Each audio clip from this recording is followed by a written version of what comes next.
जय श्री लाल धागे सरकार। दोस्तों, मैंने आप सबसे बहुत ही इम्पोर्टेंट बात बताने आई हूँ, जो कि हमारे भाई के बारे में है। आप लोग बहुत सारा कमेंट कर रहे थे कि दीदी आपका भाई का क्या हुआ, तो इसकी जानकारी इस वीडियो में पूरा मैं दूंगी। आप लोग ज़रूर देखिएगा। और मैं जाने वाली थी लाल धागे सरकार के धाम पे, पर मैं नहीं गई, उसके भी बारे में मैं बताऊँगी। तो दोस्तों, हमारी प्यारी सी बहनें और भाइयों, मैंने लाल धागे सरकार के धाम पे जाने के लिए टिकट मेरा हो गया था और हम लोग जाने वाले थे, पर किस्मत में कुछ और लिखा हुआ था, इसी वजह से हम लोग नहीं गए। वो आपको पता है, फिर भी मैं बता देती हूँ। मेरा 24 तारीख का टिकट था और मैं 24 तारीख को निकलने वाली थी, पर मैं नहीं गई। मेरे भाई का एक्सीडेंट हुआ था और उसी दिन हुआ था जब मेरा भाई मुझे स्टेशन छोड़ने के लिए आ रहा था, तो उसी समय मेरे भाई को एक्सीडेंट हो गया था और हम लोग को पता भी नहीं था। फिर बाद में मुझे पता चला कि मेरे भाई को एक्सीडेंट हुआ, और कैसे हुआ इसका पूरा जानकारी मैं बता रही हूँ इस वीडियो में। तो मैंने जाने के लिए लाल धागे सरकार के धाम पे पूरा तैयारी कर ली थी। मेरा टिकट भी हो गया था और हम लोग निकलने वाले थे। मेरा 2 बजे का ट्रेन था और मेरा भाई का एक्सीडेंट 1:30 बजे हुआ था, तो हम लोग का ट्रेन का टिकट भी कैंसिल हुआ और हम लोग लाल धागे सरकार के धाम पर भी नहीं गए। और आप लोग से मैं माफ़ी मांगती हूँ कि आप लोग का अर्जी भी मैं नहीं लगा पाई और हम भी नहीं गई, तो मुझे माफ़ कीजिएगा। और आप लोग दुआ कीजिए कि मेरा भाई ठीक हो जाए।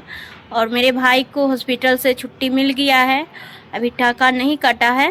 टाका कटने में टाइम है, 10 दिन का टाइम दिया है, तो अभी मेरा भाई सही नहीं हुआ है, तो मैं अभी नहीं जा पाऊँगी।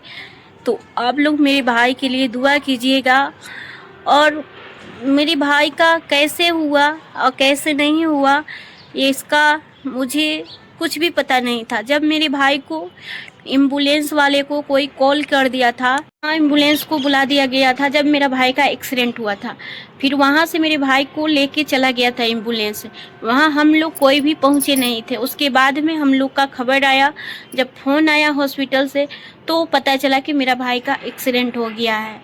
और वो एक्सीडेंट कहाँ हुआ था, आप लोग बहुत सारा कमेंट कर रहे थे कि दीदी आपका भाई का एक्सीडेंट कहाँ हुआ था। तो मेरे भाई का एक्सीडेंट जामनगर में हुआ था, कानसुमरा पाटिया बोला जाता है, वहाँ हुआ था। पर उससे किसने किया ये अभी पता नहीं चला है, लेकिन मैं उसका पता लगा रही हूँ। जब भी पता चलेगा तो उसको मैं छोड़ूंगी नहीं। और मेरा भाई अभी बहुत ही छोटा था और बाइक चला रहा था, बाइक से ही एक्सीडेंट हुआ था, मेरा ही बाइक था। और मेरा भाई का जैसे लग रहा है कि कोई मरा या खुद से गिरा, कुछ भी पता नहीं चल रहा है। जो भी किया उसके साथ बहुत ही बुरा किया है और मैं उससे छोड़ूंगी नहीं। अगर कोई भी पता चल गया कि मेरे भाई के साथ ऐसा किया है तो उसको मैं छोड़ूंगी नहीं।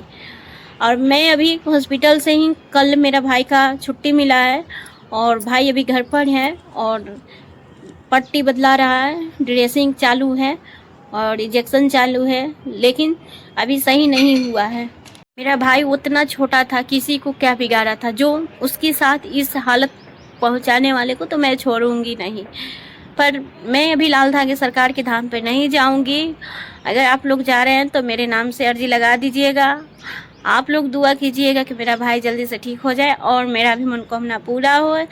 आप लोग को पता है मैं कितनी टेंशन में हूँ, कितनी परेशानी है, कुछ भी मैं कह नहीं सकती। इतनी मुझे परेशानी है कि क्या बताएं, कुछ समझ में नहीं आ रहा। मैं तो 10 दिन से घर पर ही नहीं थी।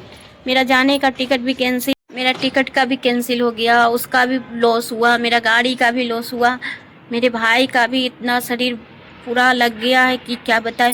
पूरा ये जो होता है ना, वो पूरा लगा हुआ है, सब टाँके लगी हुई है और ये सब में टाँके लगी हुई है। इतना तो खैर है कि मैं यही कहती हूँ कि एम्बुलेंस सही टाइम पर आ गया था और लेके हॉस्पिटल में चला गया था, उसका ट्रीटमेंट चालू हो गया था। हम लोग को तो बाद में मिला था, पहले डॉक्टर आ गया था, पर हम लोग जब हॉस्पिटल गए तब मुझे मिला। और यही सरकार का एक अच्छा काम है कि चाहे कहीं भी कुछ भी होए, लेकिन एम्बुलेंस को कॉल कर दो तो एम्बुलेंस वाले आके उठा के लेके चले जाते हैं। पर देखिए, इसमें किसी का तो ज़रूर हाथ होगा, क्योंकि मेरे भाई मेरे को छोड़ने आया था स्टेशन। मेरा 2 बजे की गाड़ी था और 1:30 बजे आया था। वो बोला था कि मैं स्टेशन तुम्हें छोड़ दूंगी और उसके बाद मैं चली जाऊंगी अपने घर। तो मेरा भाई जब स्टेशन छोड़ने आया, मैं लाल धागे बाबा के धाम पे जाने वाली थी, उसी समय ऐसा क्यों हुआ? अगर लोग का दुआ और लाल धागे सरकार के कृपा से मेरा भाई जल्दी ही ठीक हो जाएगा, और मेरा भाई ठीक होगा तो हम ज़रूर जाएंगे लाल धागे वाले बाबा के पास, और बहुत ही जल्द जाएंगे, बहुत ही जल्द ठीक भी हो जाएगा मेरा भाई, और मैं भी बहुत ही जल्द जाऊंगी लाल धागे वाले बाबा के पास। और लाल धागे सरकार की कृपा था कि मेरा भाई सही सलामत है, आज मेरे पास है। और मेरा भाई का सर में चोट ही लगा, लेकिन सलाम जीता तो है, मेरे पास तो है। आज उसका शादी भी नहीं हुआ, इसका कोई यहाँ नहीं है, तो मैं छोड़ तो थोड़ी दूँगी। आप लोग ही बताइए, क्या मैं अपने भाई को छोड़ दूँ? क्या मैं एक भाई को छोड़ के मैं दूसरी जगह जाऊँ बाबा के धाम पे? लोग मुझे क्या कहेगा, इसीलिए मैं नहीं गई दोस्तों, क्योंकि मेरा भाई सही नहीं था और मैं कैसे चली जाती अपने भाई को छोड़कर। आप तो देख रहे हैं मेरा भाई का कैसा हालत था, और मैं कैसे जाती, इसीलिए मैं नहीं जा पाई। और मैं लाल धागे सरकार के धाम पर अर्जी नहीं लगा पाई आप लोग का, और मेरी भी नहीं लगी। मेरा दावा भी लाना था, पर दावा भी नहीं ला पाई। मैं क्या करूँ, कुछ समझ में नहीं आता है दोस्तों।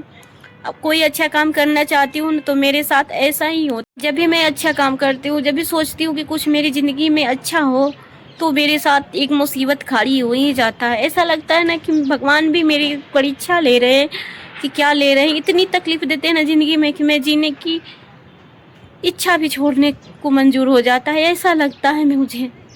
आप लोग ही मुझे बताइए कि मैं क्या करूँ। मेरा तो दिमाग भी कुछ काम नहीं कर रहा है। मैं यहाँ जामनगर में हूँ, मेरा घर यहाँ नहीं है, मैं बाहर में रहती हूँ। मेरा घर यहाँ है, पर मेरा गांव तो अलग गांव होता है, शहर होता है। मैं शहर में हूँ, और मैं यहाँ इतना कुछ करना अकेले बहुत ही मुश्किल था। फिर भी मैंने की, हार कबो नहीं मानी, मैंने हमेशा की और करते रहूँगी। बस आप लोग दुआ कीजिए मेरे भाई के लिए। मैं आपसे यही प्रार्थना करने के लिए कहूँगी कि मेरा भाई जल्दी से ठीक हो जाए। उससे दुख तकलीफ़ ज़िंदगी में मिलता है, उतने उससे परेशानी मिलता है कि वो थक जाता है ज़िंदगी में करते करते। आज जो मेरे साथ हो रहा है ना, वो मैं ही जान रही हूँ कि मेरे पर क्या बीत रहा है। एक तो मेरा खुद का परेशानी है, और दूसरा मेरा भाई का ऐसा हो गया, तो मुझे और भी तकलीफ़ हो रहा है, पर क्या करूँ। एक तो सब चीज़ में यहाँ की इतनी महंगाई बढ़ गई है कि कुछ समझ में नहीं आता है कि इतनी महंगाई में मैं कैसे क्या करूँ, कुछ समझ में नहीं आता। फिर भी मैं जो मुझसे बना पड़ा वो की, और मैं आगे भी करूँगी। बस आप लोग से यही कहना चाहती हूँ कि मेरा भाई के लिए दुआ कीजिए, आप मेरा भाई सही सलामत रहे, और आप लोग का भी भाई हो, माता पिता हो, बहन हो, पति हो, सबका घर में खुशियाँ आए, और कोई को भी बुरी नज़र ना लगे, सब सही सलामत रहे। मेरा यही लाल धागे सरकार से दुआ है, प्रार्थना है, और मेरे घर के लिए भी प्रार्थना है लाल धागे सरकार कि मेरे भी घर परिवार में कभी मुसीबत न दीजिए। मैं ज़िंदगी भर आपकी धाम पे आऊँगी, बस मेरा परिवार खुशी से भरा रहे, घर आंगन नैहर मायका सासुरा सगरो।